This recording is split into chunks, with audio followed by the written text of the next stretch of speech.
Rosa akufa na ye na bao bakufa en tout cas to perda kaka. To perda en tout cas ezama wa mingi komona bato babundi pona mboka bakufi bake kaka boye bon balobelaka bango pete mutu moko pe akipaka pete famille ka ndenge bokuti biso boye.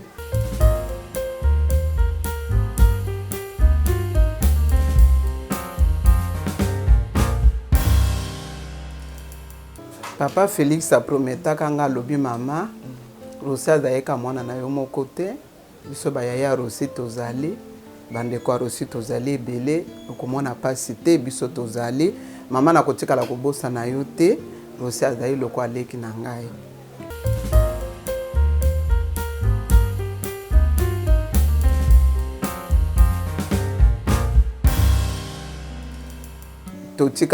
Donc to sala tout poto kutana tana ye na rappeler ata ba promesse na yo a prometa kanga yiki akobosa na ngate en tout cas to sala par tous les moyens tozo ata nzela moko te ko faciliter biso ke to kota to kutana na ye to solola eloko moko te.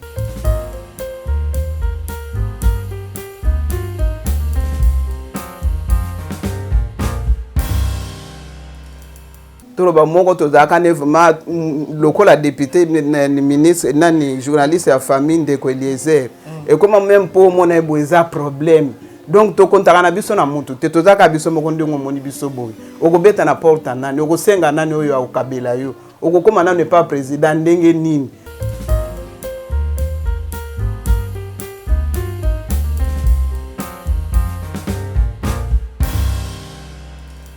ngai na ebite soka bostani ndongi na ngapona ko mubangi na ebite nazali na kufite ya prometa kanga na kufite nazali akanisa promesse oyo ya sala kangai nazali.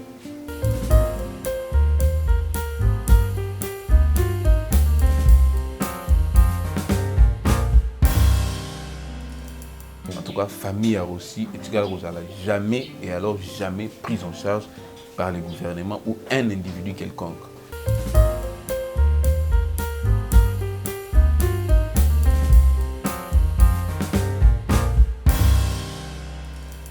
Ce n'est pas la réalité, mais nous vivons par la grâce de Dieu. Ce n'est pas un gouvernement, ni un député, ni un sénateur, un ministre, un gouverneur, un bourgmestre, c'est qui, en tout cas personne.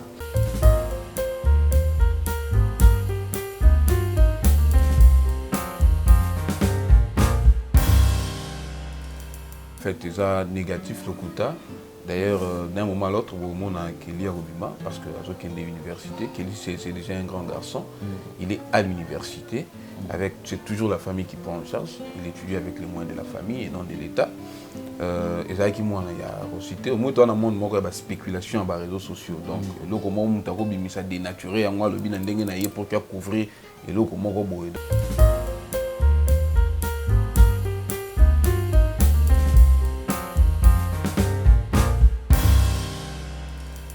de la famille de Luc, a créé moins synergie.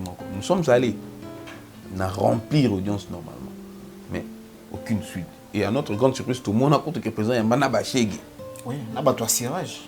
Nabachegi. Mais nous, dont les frères et sœurs, on va sacrifier Vina Bango pour que on n'a jamais été reçu. La Longoni, na mon conseillère spéciale en matière de la jeunesse, avec qui on a discuté. Je l'ai vu à 2 reprises. Dans le bureau, je crois, l'immeuble Tembe Kota Palais du Peuple. À une reprise, l'immeuble Tower, Trump Tower dans la ville, 11e ou 8e niveau. On a discuté, j'ai rempli les papiers. Qu'une porte n'a été ouverte. Que faire? Kabound, je l'ai vu à 2 reprises. Malheureusement, il n'est plus. Des promesses fallacieuses. Qu'est-ce qu'il fallait faire?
Bonjour mesdames, bonjour monsieur, vous qui nous suivez sur Nouvelles Tendances Télévision, Culture d'Excellence au rendez-vous. Nous vous transmettons les salutations de la part de toute la grande équipe qui nous accompagne aujourd'hui. Certainement la prise de vue, vous avez toujours Gédéon Loaé. Aujourd'hui on fait celui qui est en train de marcher avec moi. Et merci également à Dona Condé, mon confrère qui est en train de faire le parcours bien sûr avec moi. Je crois, comme vous le savez, aujourd'hui nous allons parler d'un homme, une personne que tous vous connaissez, et ceux-là qui n'ont pas peut-être connu ces messieurs vont peut-être le découvrir à travers cette émission que nous sommes en train de réaliser aujourd'hui. Ici, nous sommes dans la ville-province de Kinshasa, précisément dans l'une des communes. Ici, nous sommes dans la commune de Makala. À Makala, nous venons pour faire quoi? Mais avant de vous expliquer, je crois que vous allez connaître de quoi est-ce qu'il s'agit. Depuis un certain temps, nous nous sommes posés plusieurs questions de savoir. Il y a certaines personnes qui se sont décidées d'être prêts à donner leur vie pour que cette nation puisse aller de l'avant. Nous nous posons des questions parce qu'à chaque fois qu'il y a marche organisée par des politiciens, on se pose la question, quel est l'intérêt du peuple dans ce qu'ils organisent comme marche? Et désormais, nous allons maintenant être éveillés, enfin de connaître la part du peuple dans tout ce qu'ils auront organisé comme marche. C'est vrai, ils nous demandent d'aller dans des rues, de sortir dans des rues, tout simplement parce qu'ils ont besoin de protéger leurs propres intérêts. Mais lorsqu'il y a marche, lorsqu'il y a des événements organisés, il y a de cela, il y a des incidents qui arrivent. Il y a des assassinats, il y a des gens qui ont perdu leur vie. Entre autres, nous avons quand même, aujourd'hui nous parlons du cas de Rossi Mukendi, paix à son âme, 4 ans après son assassinat. Aujourd'hui, vous allez découvrir qu'est-ce que est devenu sa famille. Rossi Mukendi qui est parti tout simplement parce qu'il le revendiquait. Il voulait voir le Congo aller de l'avant. Il voulait voir son pays décoller. Et il s'est dit, étant responsable, non, moi je vais me mettre dans la rue tout simplement pour revendiquer. Et pendant qu'ils étaient en train de revendiquer, il a eu des coups de balle et Rossi est succombé, est parti. Il a rendu l'âme. 4 ans après, je vous avais toujours dit, parmi les gens, les manifestants, il y a de célibataires, il y a de mariés. En parlant de mariés, on fait allusion déjà à une femme, des enfants ayant un foyer.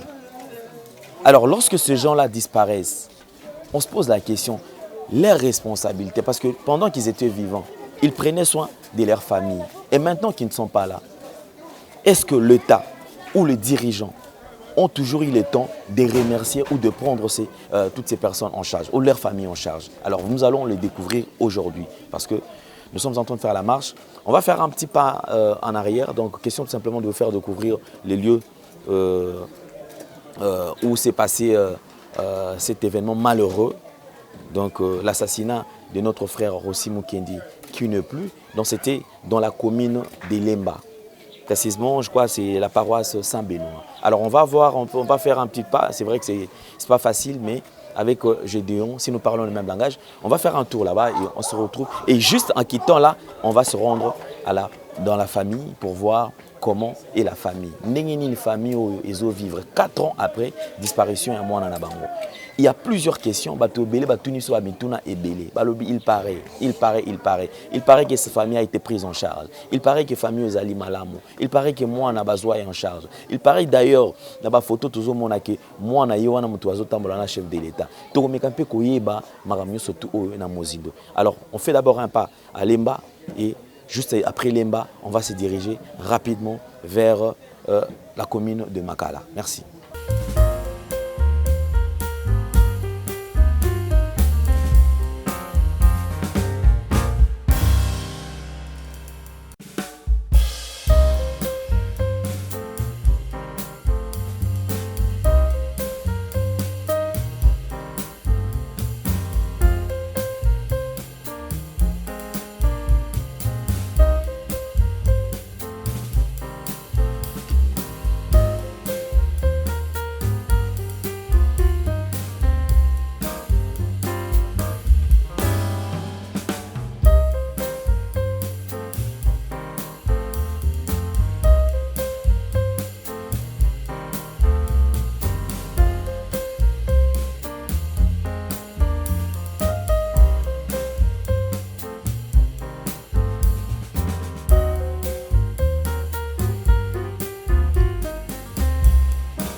Aujourd'hui, nous allons découvrir beaucoup de choses. Je crois que Ezali, c'est la première, mais ça ne sera pas la première. Je crois que ça ne sera pas la dernière. Tu continuer en Goboye. Juste après, Oyo, tu vas te sikani tozala parce que de peur que tu vas mettre la biso shit déjà kuna ba qui ne contrer to ba qui ne pixisa bango ba lekate. Na posé qui question awa, c'est quoi cette démarche? Nous voulons tout simplement vous faire voir qu'il y a des gens Oyo ba se décida ba bunda pona mboka Oyo.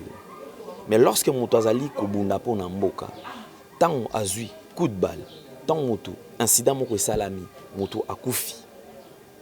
Il y a perte de vies humaines.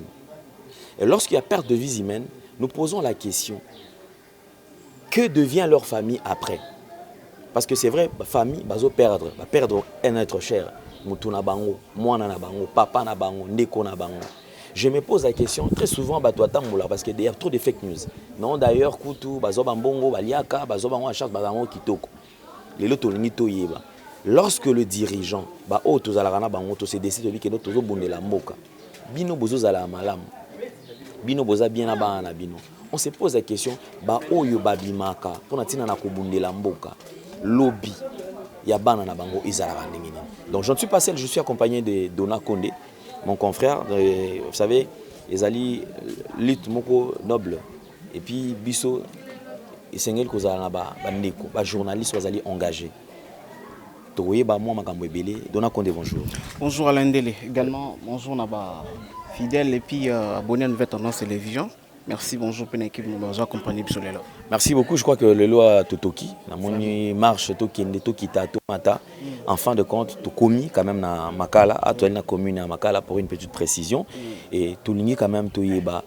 Lelo, pourquoi est-ce que tu t'es engagé, Yakuluka, Oyeba quand même, après, tout Oyo?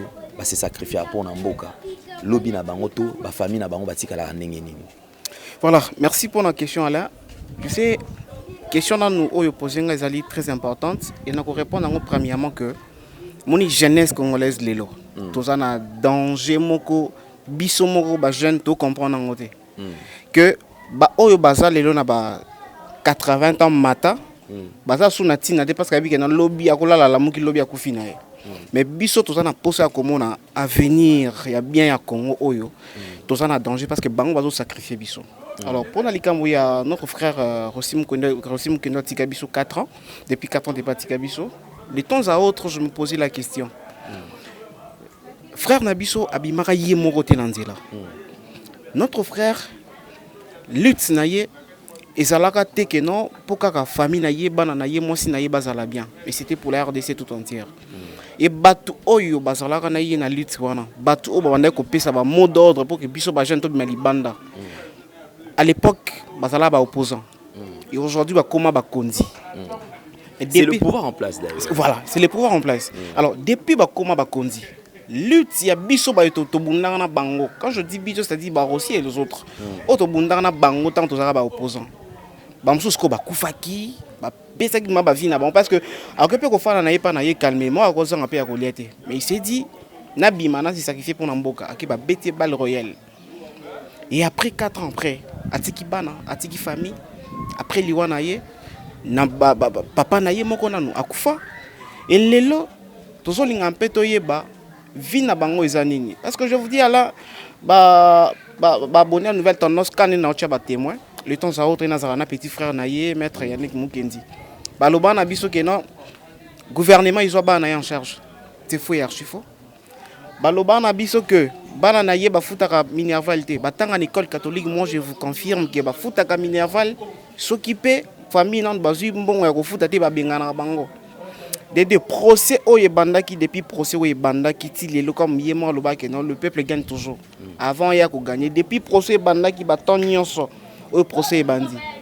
à tant mon membre monté à gouvernement aucun député aucun monté à présidence donc mon membre il y a que non les fils qui attendent présent attendent soutien physique tout le bagou mambrou ya mbongo te parce que bango ba que non maman est tali bango te donc à tant mon membre il y a présence à ta présence na yé alors il y a procès wana oyo ya major Karine et puis na de konabiso aussi donc ils ont ça là vraiment pas si makasi ça tombe bien comme aujourd'hui nous sommes rendus dans sa famille et merci parce que combat on a bandaki un peu pour na yeba kaka ndenge nini makambo yango za ko dérouler lelo ye lo bisko ko zala nani est-ce que toza toujours motivé ko bimaka na balaba na bapel ya ba leader. Merci parce que lelo un grand homme comme Yopé ou accompagné na lit oyo que nous mais un peu ko découvrir ensemble vie ya famille à Rossi et après sa mort bananaye papa n'a déjà kufa akufa kana pas ya mort naye sa maman ses enfants, ses frères et sœurs, parce qu'il était l'aîné de la famille.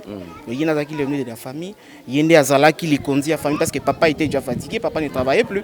C'est Rosinda Zoka relève, il y a papa. Ok.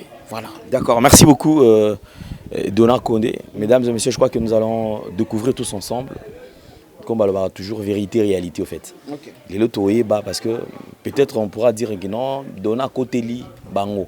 Alors on va palper quand même cette réalité. Biso nyonso na biso na bino toyeba où va le Congo. Et je me pose la question, ceux qui se donnent, ceux qui ont donné leur vie pour la nation, lobby, il y a avenir, il y a famille na bango ezalaka nini. Alors on commence avec Rossi Mukendi. Merci beaucoup Tozo Kota na biso na kati. Dona on peut entrer.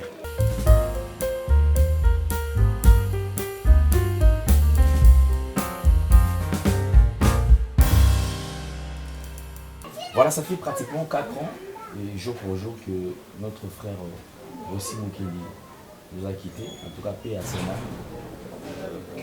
Je crois que 4 ans après l'assassinat de Rossi Mukendi, aujourd'hui, nous sommes décidés de visiter la famille pour tout mettre un peu pour cela, et surtout tout un peu quelques précisions en ce qui concerne plusieurs questions qu'ils allaient poser par Bandeko Atala Kabiso.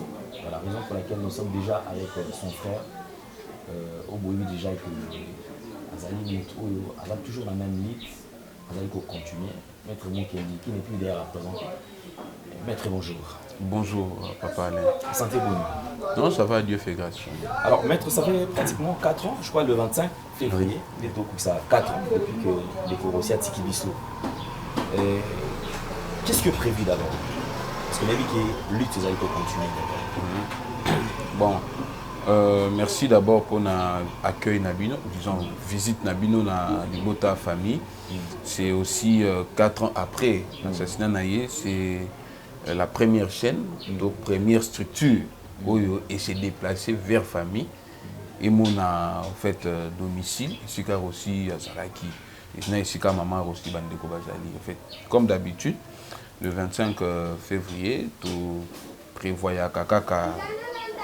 tu mobilises un peu de moyens pour imprimer des t-shirts, des polo, pour une effigie pour faire souvenir la date de deux, tu as bandeko ba accompagner biso, tu louer mutuka, ce qui makoki pesamaka, tu na nécropole, ici ka bakunda qui est bien sûr, tout ça les mois propriété et puis tout ça les prières, tout ça photo, tout ça et puis tout ça la exercice tout ça la kayango question ya ko bossa na te mukolo wana question pe ya ko entretenir tombe parce que au moni tombe ceux qui vous a entretenir en na bambula tout ça terre wana ça la terre moko érosive donc beaucoup risque je me suis et bukani baloba famille qui paraté tout ça yango moni tout ça là toujours moi pa wana ya ko kende na lilita na ye ko tu fleur pour se souvenir quoi.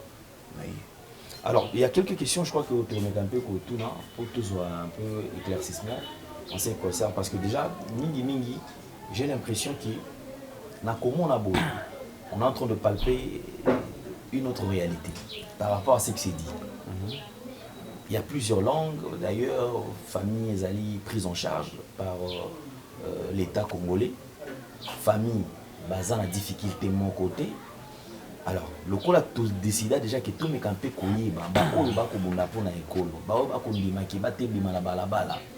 et en fin de compte, décidé salami, moto akei, moto akufi. Ozala qui responsable avec na moi si, avec na bana, azana libota oya banda ko parce que azaki mukolo na kati ya libota. Alors tout ni to yeba après bato wana ko tika biso ndenge nini mabota na bango bazali ko vivre. Question ezali boye. Maître, c'est vrai que famille est prise en charge par l'État congolais? Négatif. en tout cas depuis mort ya Rossi, en tout cas famille ya Rossi, et tu jamais et alors jamais prise en charge par les gouvernements ou un individu quelconque. C'est-à-dire, Moutoualobi, par exemple, que non, Tobalobi, chaque fin du mois, que quand il y a l'État, pour les sacrifices suprêmes, il y a aussi, quand il y a le gouvernement, aussi, il y a la famille, il y a autant personne. Ou encore, dans le bataille, que vu tout ce que Rossi a consenti comme sacrifice, je ne déconne à Mobali, toi à moi si, PC Moussa dans l'État, tout ça, non, non. En tout cas, la famille se bat d'elle-même, la famille se nourrit selon que Dieu nous fait grâce. En tout cas, ce n'est pas la réalité, mais nous vivons par la grâce de Dieu. Ce n'est pas un gouvernement, ni un député, ni un sénateur, un ministre, un gouverneur, un bourgmestre, c'est qui, en tout cas personne. Vidéo, image, je crois que c'est là qui est dans le stade, vidéo est en mola, moi avec un président de la République. Et sur le les réseaux sociaux, c'est écrit, voilà, les gens on va applaudir. Actuellement, on a des alliés louables, on a même moins de stress, moi on a des alliés qui sont de fin aussi. En fait, c'est négatif le coup. D'ailleurs, d'un moment à l'autre, on a Kelly à Robima, parce que à l'université, Kelly c'est déjà un grand garçon, il est à l'université, c'est toujours la famille qui prend en charge, il étudie avec les moyens de la famille et non de l'État.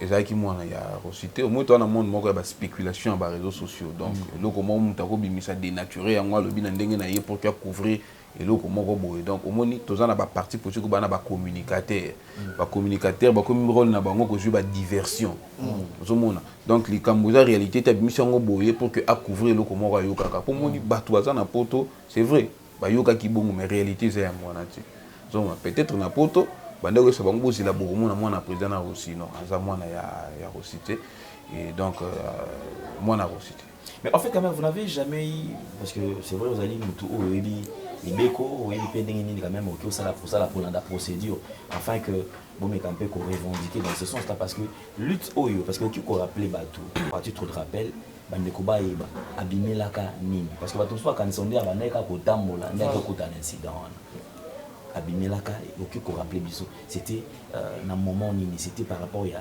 iloko nini où ils allaient organiser jour non en fait ils allaient incident moko prémédité ils allaient acte moko prémédité parce qu'il faut le rappeler depuis to créer un mouvement na biso na 2016 collectif 2016 ils avaient un mouvement il y a ba chômeur moi-même je suis avocat aussi c'était un assistant d'université tout ça na ba master qui ba cadre na ba orange ça na ba orange donc à cadre d'entreprise Orange nous avons un ami qui na Orange Vasco disons Vasco ndiku liyengi surtout ndo mais soko to ndo benga mingi Vasco parce que azaki mutu moko ya ba surprise ya ba découverte nous mona ndiku liyengi c'est vraiment un ami otozala ki na ye aza cadre ya Orange nous mona mais lelo oyo a eu persécution moko oyo ezaki vraiment difficile ya koyeba que un cadre Orange ba ko enlever yepé vie et comment qui est donc on dirait que tout le monde a abattre. Nga moko nazolo batongo sakufaki nazaki na mboka te.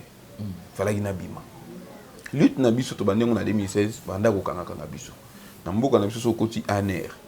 Au côté des MIAP, il y a pas identifier ba fichier lokola un suspect. Il y a deux options. Soit on dimi proposition na bango batiki à l'aise, soit au boyango sort na yo et ça ne va bomber le roi aussi. Alors, refusons de servir le mal aussi Mukendi, à boire servir le mal notamment Bato Kabila. Voilà pourquoi Yozoboya offre Bakangi na demi parce à 30 jours successifs. Un mois.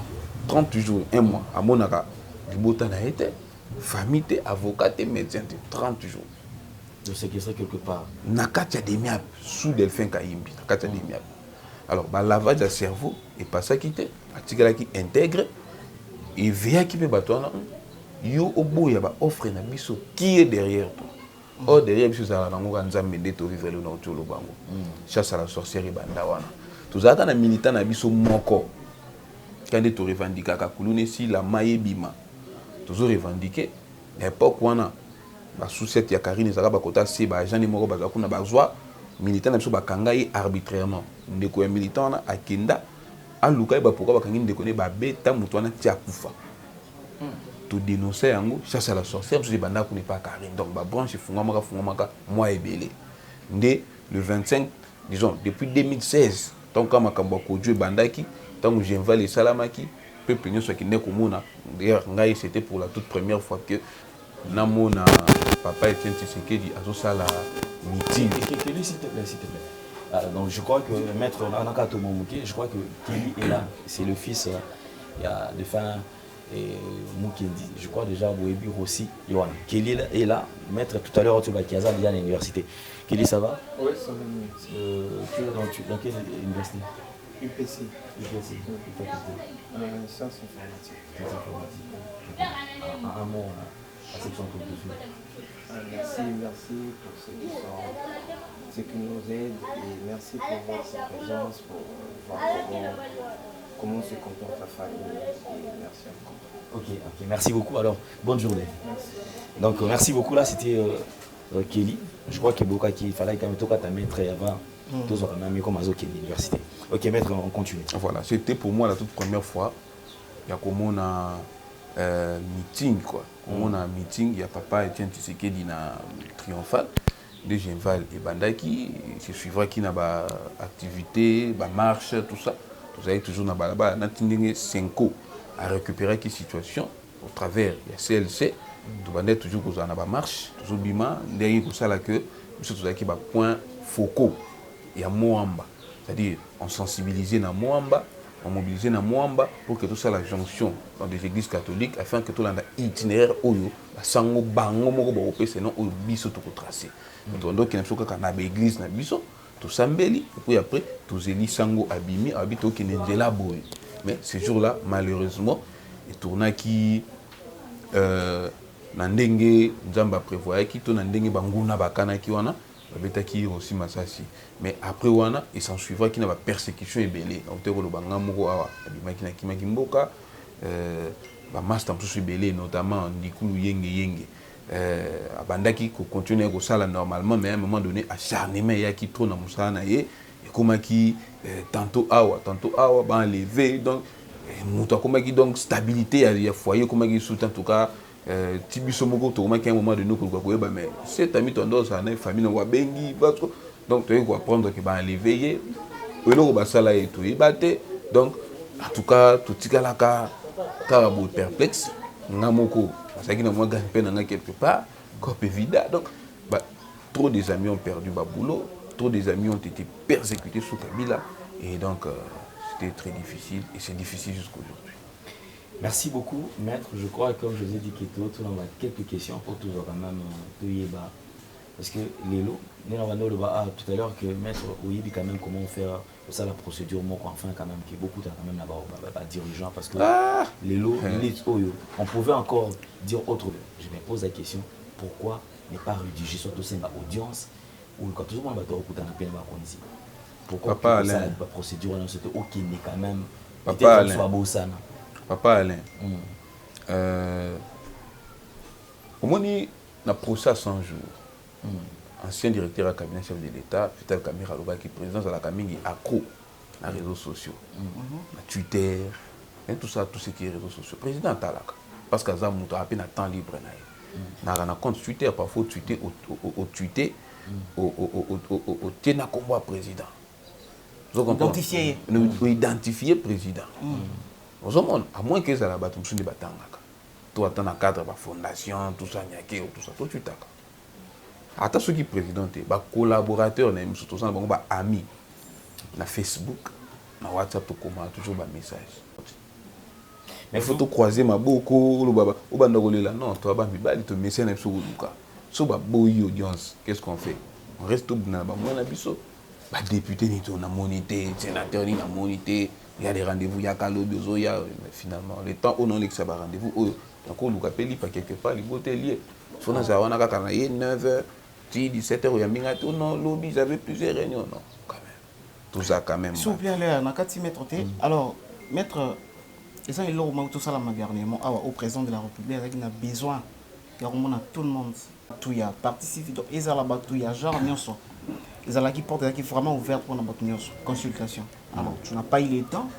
Il y a ça la procédure et c'est qui que OK, on a président de la République pour exposer le problème. En son temps, série où on a une consultation, j'avais vu le feu patriarche Kitenge Yesu. Au travers un de ses collaborateurs, je ne sais pas Sylvain ou Benjamin Kitenge. J'ai parlé avec lui, j'ai même rempli, sans suite. Maître Peter Kazadi, sans suite. J'avais même dénoncé cela dans Top Congo. J'avais dénoncé ça parce que à cette époque-là, tout on a créé tout le monde collectivement des familles de martyrs pour l'alternance. Comme individu, j'étais avec la famille de Kapangala, la famille de Lucien, la famille de Luc. On a créé une synergie. Nous sommes allés remplir l'audience normalement, mais aucune suite. Et à notre grande surprise, tout le monde a compris que le président Yamba Bachegi. Oui, n'a pas toi cirage. Mais nous, dont le frère et sœurs, on va sacrifier Vina Bango pour que on n'a jamais été reçu. La Longoli, on a conseillère spécial en matière de la jeunesse, avec qui on a discuté. Je l'ai vu à 2 reprises. Dans le bureau, je crois, dans l'immeuble de Kota Palais du Peuple.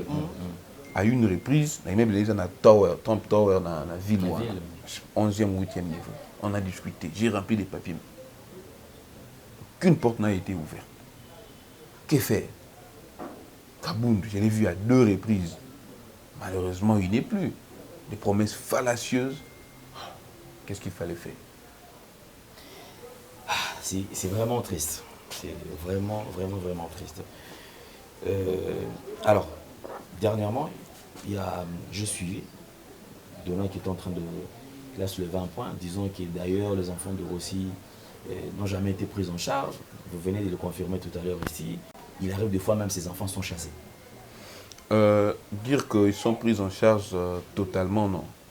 Il y a une fois, la première dame avait payé, disons l'année passée, pour que Kelly décroche son diplôme d'État, la première dame avait payé le frais scolaire de cette année, la 6e année. Il faut qu'il frais scolaire. Mais tout ce qui est charge santé, à manger, à colate, c'est toujours la famille. À l'université, il part, c'est la famille qui paye. C'est personne. C'est la famille qui paye. Et donc, qui aussi charge, c'est comme si couverture, il y a santé, non, ça, personne ne l'a fait. C'est ce que c'est. Personne ne l'a fait. Oui, personne ne l'a fait. Personne ne l'a fait. Il part à l'université, les transports, c'est nous qui payons. À manger, c'est nous qui. Si l'abus, c'est nous. L'université d'autant, c'est. Si Minerval, c'est dans les $800, 800 ou $900, si je ne me trompe pas, par an, il faut payer. Tu vois? Mais quel est le qui dans secondaire humanité? Question, en deux wapi et des deux, rapport, soit relation nini, famille à Rossi, et tika na église catholique. Non, en fait, Kelly a presque une école catholique. Donc, papa n'a eu une école, papa n'a comme ça qu'une école à CDC, Sainte Famille, ça n'a rien. Et une école, je crois, il 600 ou $700. Alors, on n'avait pas voulu qu'on déplacer parce que c'est une des meilleures écoles, il y a secteur. À CDC. C'est la 6e année, année terminale, il y a une première année à Souka. C'était la famille. Normalement, même s'il fallait chasser, et pourtant, c'est une école catholique. Moi, personnellement, de là où nous venons avec vous, à Saint-Benoît, j'ai tenté de négocier une curé s'il pouvait quand même. Babenga Kango, qu'on soit pris en charge. Tous ceux qui pris en charge étaient permettre de la moitié.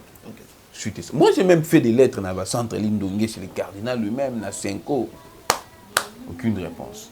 Par rapport à la deuxième manche, il y a question à you. Tuni. Relation catholique. La relation avec l'église catholique, c'est que. En fait, l'église catholique, c'est un peu trop pousser le bouchon loin, mais avec les CLC. Voilà. Parce que c'est les CLC qui était l'organe où il y avait ça appelle la mobilisation pour réunir Batou. Son coordonnateur, le professeur Isidore Ndaïwel, que je dois beaucoup de respect, qui est aujourd'hui, qui accompagne d'ailleurs le président. Même si on va accompagner parce que le président mandat dans l'Union africaine était aussi là, en son temps. Je l'ai vu dans le bureau et mécanisme de suivi pour l'accord. Ils sont dans Gombe. Non, il y a une maison comme la Gombe. Je l'ai vu à 2 reprises. J'ai parlé avec le professeur Ndaïwel. J'ai discuté avec le professeur Ndaïwel sur les évidences, justement. Non, monsieur le professeur, vous accompagnez quand même le professeur, le président de l'Union africaine. La Kenda qui est tant que Kino, la paix COP, nous avons quand même des sœurs et des frères. À cause de la tabac protocole, dans le cadre de l'Union africaine, ils ont rappelé salaire. Le vieux ne m'a jamais répondu, mais ce que tu as dans l'entourage, ce sont des gens Ou peut-être bazala koutata na balabala lokwa ba bisoté. Ou peut sacrifice à ta mort de cela consenti à perdre vie na bango lokwa ba aussi. Mais ils sont là, ils bouffent de l'argent. Tu vois, ça c'est voilà écoutez ce qui m'ont embêté, c'est du cynisme. Le sotali bateau sur la na CLC qui n'est pas casé quelque part. Et pourtant na bango il y avait personne peut-être un qui était na balabala ba gazé tout à côté cache. Le fonctionnaire d'Aïwel pendant que Kabila était au pouvoir, a équipé en clandestinité. Moi aussi j'étais en clandestinité. Vous voyez donc Koloba que faut qu'à biso to beta ka ba porte non, pourquoi on doit se sacrifier ceux qui na retour faut qu'à biso to se sacrifier to kufisa bato. Parce que bino beaucoup il y a vers bato on a te ba kufisi quand même bato. Est-ce qu'il faut tout comme un flatteur, quelqu'un qui a perdu sa vie pour vous? Ses frères doivent devenir des flatteurs pour que vous puissiez savoir pas. Non, non quand même. Et alors, Maître Yannick, est-ce que les logos ont un témoignage, soit ce qu'on a pensé que dire il y a la jeunesse par rapport parce que la marche est aussi la raté. Et ça li kaka tout monde il y a une date mon côté bon ça m'a calamé nita bande qu'on a super la position ba misation ba na balabala. Vous avez une pensée soit et là au moment où beaucoup la jeunesse pour na makamango ya ba marche nous devons continuer toujours Ni Rosende Koloba la rue c'est le lieu par excellence du déploiement de la citoyenneté. La rue c'est le baromètre de la citoyenneté.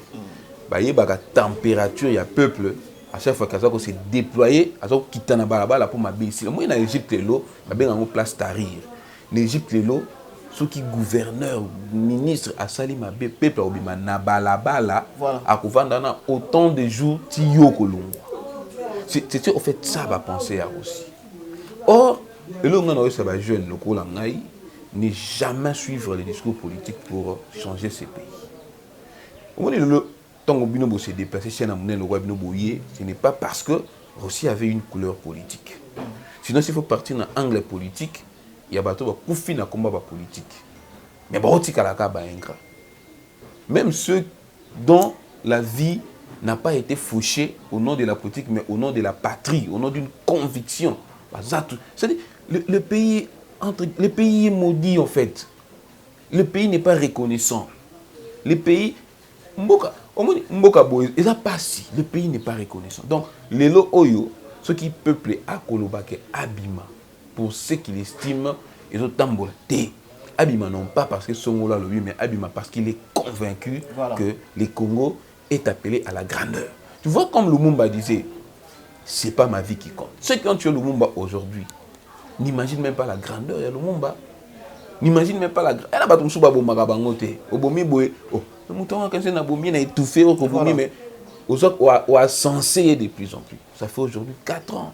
J'ai eu la grâce de rencontrer une fois celui qui fut le chargé de communication à président Ndeko Abraham Louakabouanga. Il m'a dit une chose à vie. Ah, petit nanga.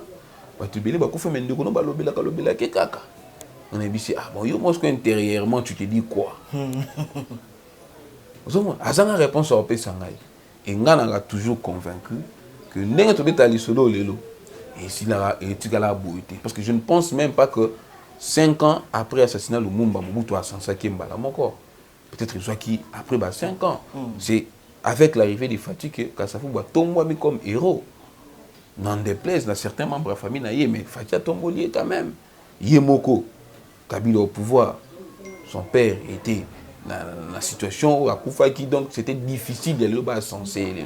Donc c'est une question de temps. Si les autorités actuelles ne seront pas reconnaissants dans le sacrifice Swana, tant pis. Mais au Barouya, on a quand même reconnaissant. Mais quand même, dans l'angle judiciaire, c'est tout ce que moi, je peux quand même me dire satisfait en dépit de tout. Ok. Merci beaucoup. Je crois quand même on va jeter un coup d'œil sur... Maman est là? Oui, maman est là. Okay. Je suis un peu voir maman aussi.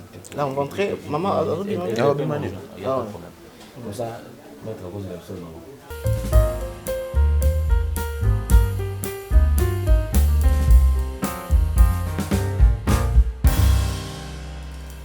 Merci beaucoup. Bon, je crois que, comme je vous avais toujours dit, tout ça là est fort. Tout mes campés, bandeko oyo, babundeli mboka oyo, bandeko oyo, perdre vie na bango. Étant responsable bien sûr parce que nous avons répété que parmi ceux-là, il y a eu de responsables, c'est-à-dire il y a eu de célibataires, il y a eu de mariés. Les gens ont plus charge. Alors, une fois déjà, ôté ma vie, famille, tu vas charge, comment est-ce que répartition la tâche de ça? Comment est-ce que la famille continue à vivre? Est-ce que bandeko oyo bazalaka auto sunga to bandeko auto bunda na bango, il y a aussi reconnaissance dans le sens que bazonga kapesima batala ke par responsabilité batona batika. Alors je crois c'est une des raisons et ça qui donc tout poussana to iba quand même to sur la peine maman. Maman bonjour. Bonjour papa. Santé bonne maman. Santé za malamu papa. Zambazo le compte parce que Zambazo bombayo, c'est vrai que 4 ans passés au Yuzali année moko dur pour nayo parce que perdre moi on a eu gosso en dehors moi on a et après papa avec Kolanda Zambazo bombayo vous allez continuer na libota mobima quand même tu dis que tu es santé na yo peut santé libota zana tout ça bien quand on beaucoup de soboye Zambazo peut sabiso vie c'est l'essentiel tout ça malamu biso nyos. Merci beaucoup maman quand même na tu dis que libota bobundi afin que procès et salama on a kolandela makambo tali disparition à moi nanayo. C'est vrai que maman se pena ici complètement des procédures ezali nano alors côté on a tout se réservé mon que pour tout le babo et après comment voter bisonné te trancher makambo depuis que justice et au salam nango correctement ti ekosi là kasi nakota la komone kongo ko kende kotala lolenge mwana na yo to bana na yo parce que azaka imoroté ozaki engagé na kati ya lutte wana qui va se décider côté les makona tsena ko bumbela ekolo yo na kotala ekolo ngolelo okiro lo bani rosa kufa na ye na ba oba kufa en tout cas to perda kaka to perda en tout cas ezama wa mingi komona bato babundi pona mboka bakufi bake kaka boye bon balobelaka bango pete mutu moko pe akipaka pete famille ka ndenge bokuti biso boye toza na biso kaka mutu moko ta telema o ndenge nini ba famille ya bato bakufa na ba marche na banini basala ta mwa groupe moko boye eloko te papa toza na biso kaka mboka ndenge ezokende bino moko bozomona mboka ndenge ezokende mutu moko kutu ndenge koka ozala bakoka kosala ta que bato bazala reconnu na compte à l'état to batoza ebele penza ke baye babaza banani ba identifier bango ba famille wana nini mutu moko akipaka zate bon toza na biso kaka mutu na mutaza ko se débrouiller na ndenge na ye ndenge kaka mboka ezokende bino moko kozomona kaka.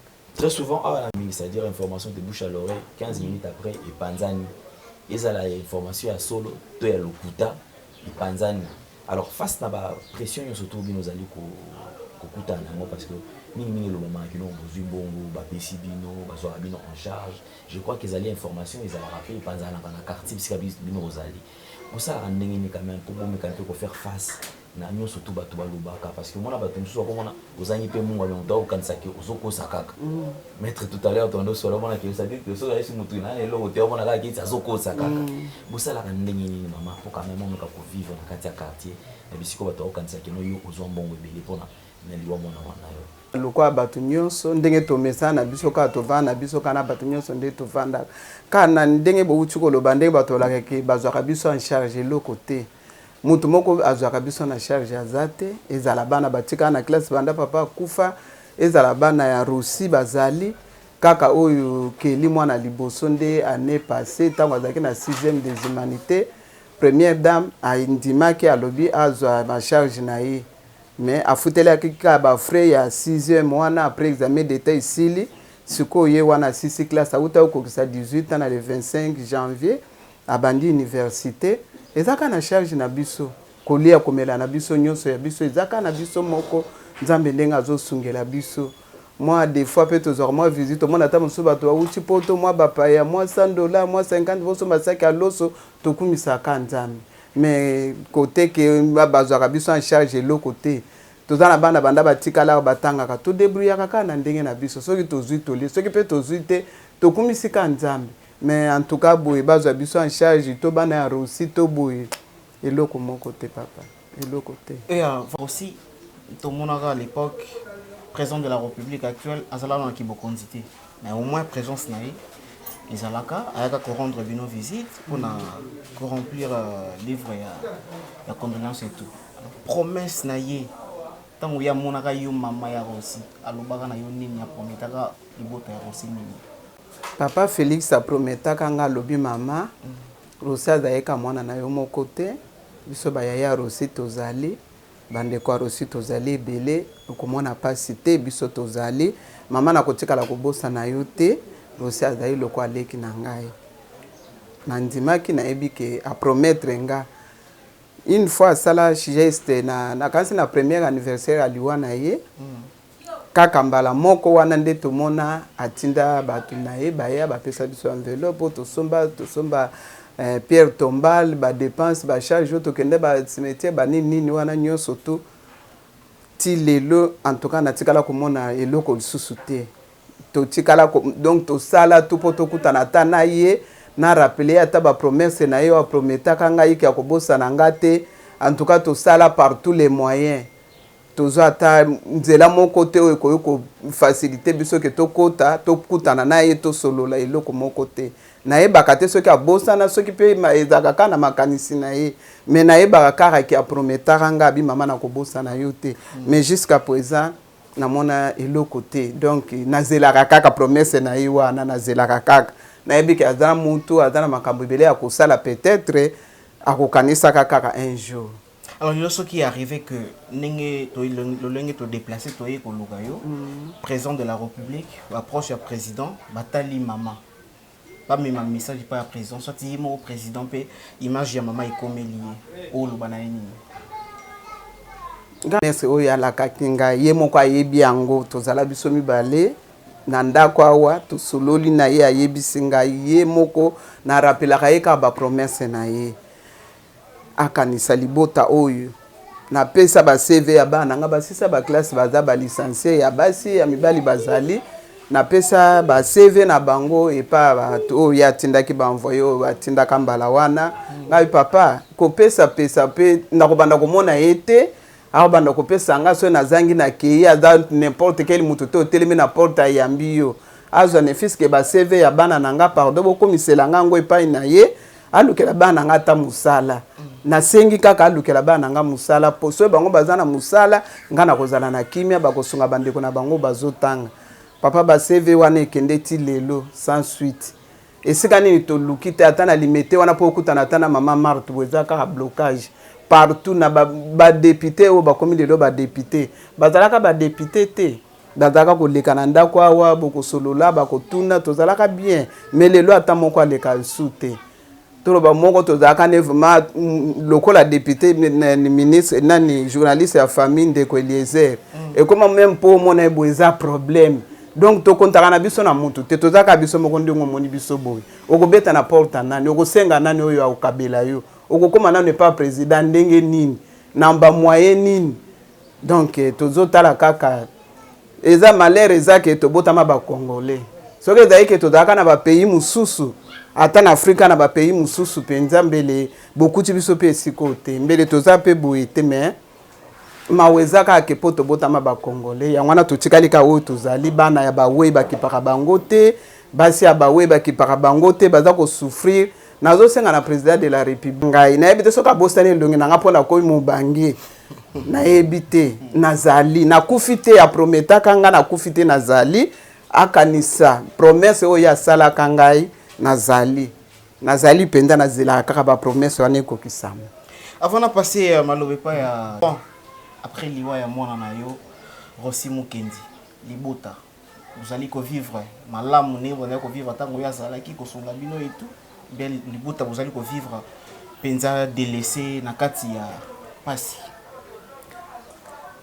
to perda ya mutu ya papa Rossi azalaki mwana moko ata yo soko vandaki na Rossi olingolo bantuka mwa mobali oyo azali na ba qualité nyonso ya malamu oyo azalaki nango donc tozali kokelele loko te soki bozangi na tongo na poka bobengi ya kotelema koya kosala to pona libota na ye tozali kozanga te tozali kozala bien po tozali ka bien na bato papa azalaki kosala Rossi azosala tozali kozanga loko te Rossi akufi papa akufi totikali boye na bao totikali na bango malgré moi misala mike mike wana bazosala ezosunga biso kaka mais lisungi boke eute pa boye ministère boye nini boye eloko moko te donc bao bakufa na bango kaka bakende perte to perda na biso kaka totikala kozwa eloko te to banozela ka justice esala musala basali musala botozozela kaka ti lelo tozozela prendre temps ebele te nzambe azwa lokumu et surtout esengo eza parce que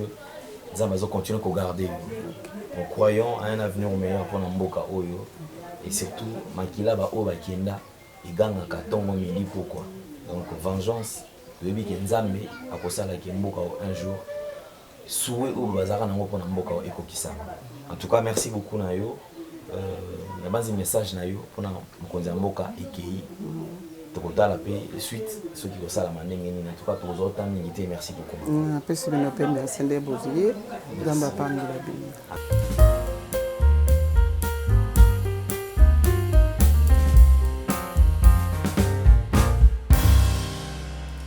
En tout cas, merci beaucoup. Je crois que Dona Condé, pour rejoindre Maître Libanda, pour te mettre un peu Koïba quand même évolution à procès, parce que certainement, procès a qui souci, et tu mets un peu Koïba évolution. Mais dis-moi, avant de mettre au moins, comprendre n'importe beaucoup comment il y a des choses à évoluer, n'importe que non jeunesse congolaise, donc tous avons un danger, mon lobby après lobby, tu habites une trousse canango. Effectivement, parce que tout le Mbappé kakati. Ok. Seulement, je voudrais quand même, Bandeko Oyo, Bazaka tout le temps, lorsqu'il y a un appel, il y a sensibilisation, boye, marche, ni. Bazaka un peu vigilant. C'est-à-dire que, et l'autre, comme il y toujours qu'il y a un seul professeur par excellence, il a l'expérience. Expérience, Oyo, Tokuta, qui peut construire Bandeko Oyo, Babi na surtout pour avoir intérêt, où ils allaient pour un individu. Alors, Congolais, il faut aïeba. Pour engager ceux qui commencent pour un intérêt général. Je pose la question pourquoi est-ce que ma marche est sur le matin pour l'IPA et Mati. L'osso est est-ce que papa l'a dit que l'IPA y a 200 fois à sauter? Voilà. C'est-à-dire mais personne ne dit. 200 fois à sauter. Tout bazana bango calme. Mais quand il s'agit de X, OT, balingi ba destituer, balingi ba longolé place moko boy. Aliara mbongo on est moko. A rebimisa ba t-shirt, a dit quelque chose, à sensibiliser Batou Babini. Oublions que le pouvoir, des fois, nous sommes tant qu'on incident est comme Moto Sundoli à qui paraté. Alors ici, nous parlons de la nation. Voilà. La moto, nous mettons chité dans mettre toujours quelques précisions. Attends, là, au milieu. En tout cas, même maître ça, on a posé le micro pour te mettre un peu pour chiter. Alors, maître, je crois que tout ce qui est moi, t'as moqué, que tout sur la maman, c'est un mythe tout caboana.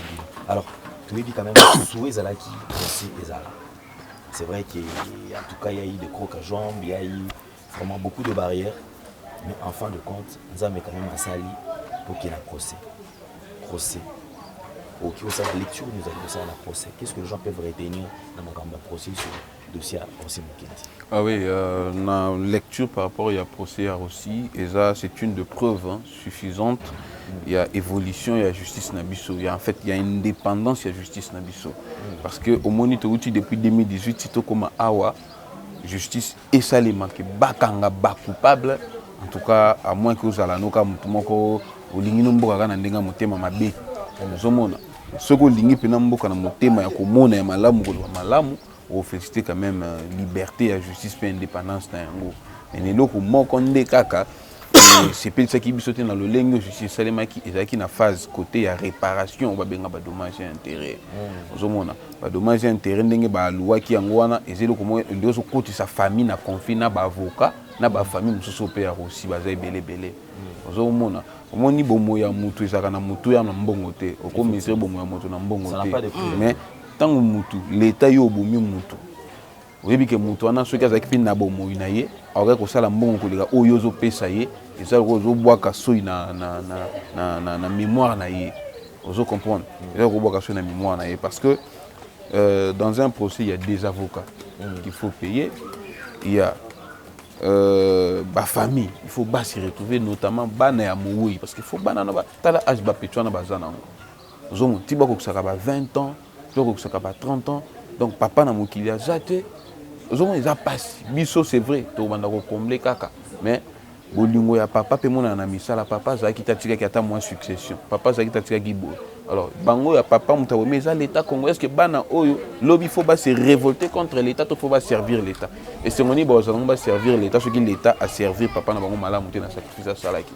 c'est comme ça que bana bako ma révolutionnaire au moni maman lobaki loko mo soto zaki na ba pays mususu peut-être toza awati au moni noir américain ou yakufaki na États-Unis. Ozomona je crois George Golf hein kombo ekiminga. George ouais. Ozomona oyo ba étrangla ke kana lokolo ya pamba. Voilà. Ozomona la famille a pu bénéficier de 26 millions de dollars et cette famille a été reçue dans la Maison Blanche, dans le bureau de la présidente de la République. Tu vois cet honneur là, ozomona cet honneur là. Mais oyo abinoza que l'état nda abomi na masasi. Mais nous n'avons jamais été reçus, nous n'avons jamais bénéficié d'un avantage particulier. Il y a l'État, tout ça est en opété, il y a acte de reconnaissance, mais nous avons demandé un procès.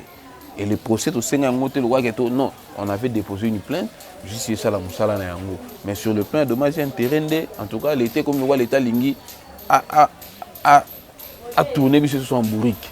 Il y a un moment qui a appel, il va que le juge à l'icolo a appel. Va revoir la situation, on a des dommages et intérêts. L'intérêt, c'est de permettre à la famille, lobby, va continuer à vivre, va avocat, va jouer par na bango, et puis vivre, continuer à vivre normalement. Ce n'est pas que l'État peut se faire, va tout tika kubunda, va tout tika kuswana, et ça n'a sens. Maître Yannick, est-ce que bino boluka qui procès wana pour na bénéficier na mbongo boluka qui procès sala ma pour voyer bananya bomaki ndeko na. Mais papa, quelque part c'est comme si on a besoin ya kuzwa car ndé mbongo ino souci ya ndeko na bino. Dans ce cas, on a besoin de mbongo, mais biso mo to ngento boma aussi. Mibe konde lobate, to bi nul n'est censé ignorer la loi. Tout ça peut na état de droit. État de droit lobby na moko ya ba article où ils ont beaucoup dans le code civique congolais livre 3 en article 258 et lobby tout fait quelconque de l'homme qui préjudicie l'autre est susceptible d'être réparé par celui par qui la faute est venue. Biso l'état préjudicié biso et loko agent l'état basali ba préjudicier biso. Alors tant au préjudicier nga yo salinga mabe il faut foutate. Alors, bébé, c'est une chemise dans un an qui est faite. Oui, ça a commis dans un an qui tambour na changer chemise na ya fête na regini. Non, ça a monté à malam papa. Je dis $10 sur ma chemise à Sikapona au lac. Les chemises il faut la qualité malam pour faire ces malam. Ce n'est pas que au préjudicié ngai après bo ça qui a rapport au mbongo. Non, mais muto obli bobo mais ando sala mbongo. Ya ando sala mbongo bo casser nzela mbongo bando bien pour bana batanga ba à l'aise. Le long n'est pas que vous foutez pour que vous continuez à l'aise. Non, il faut que vivre à l'aise. Il faut que vous vivre à l'aise.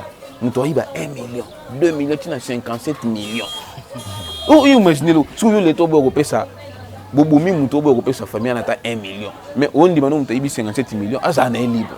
Parce que vous avez que l'État Vous avez, je crois que vous avez donné un point, vous avez dit très important. Mais nous, surtout, ils allaient. Je crois que l'État, moi, quand on a vu ça, pas beaucoup de temps, je crois que tu as commis pratiquement en Asuka. Merci surtout pour la manière dont vous avez toujours abordé les choses, surtout détermination. C'est-à-dire que Moka, ils en ont besoin à battre, le coup la bine. Et puis surtout les mapéter de temps à autre, à chaque fois qu'ils en ont besoin, de faire tendance télévision pour accompagner la démarche. En tout cas, merci beaucoup. Un tout dernier message. Message na biso ya suka, c'est que tu as une autorité en Mboka.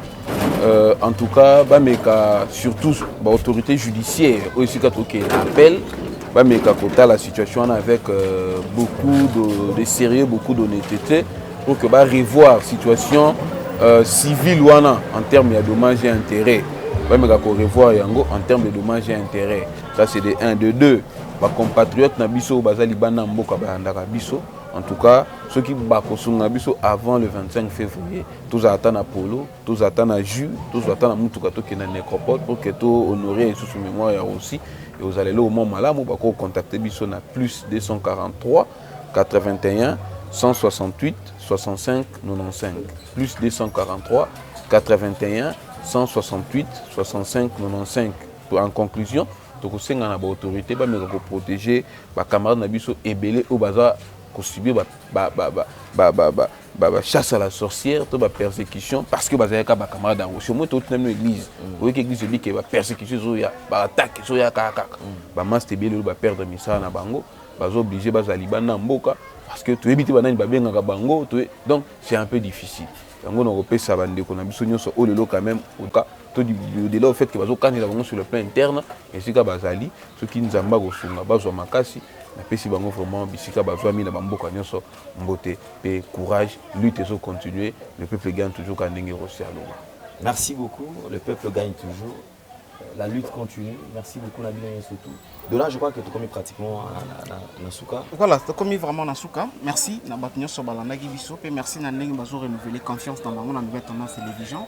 Puis na initiative autobandi na awa parce que le autobandi na famille aussi ndenge lobaki bandeli na lobby toyebi esika tokokende te toboyi koloba toboyi koloba mpona ke bato ya mayele mabe bameka mpe ko avancer biso. Donc merci pour renouveler toujours confiance dans nous quand nouvelle tendance télévision. La lutte continue ni quoi merci. En tout cas merci beaucoup, on se retrouve prochainement. Continuez à nous faire confiance, vous s'abonner, vous allez aider. En tout cas merci beaucoup. Merci à Gédéon qui est au four au moulin. Merci à Gédéon, merci à Jordan. Merci à Nabanekoni, surtout Jordan Zuzi. Ça arrive mal. Alors on se retrouve prochainement. Au revoir. Merci.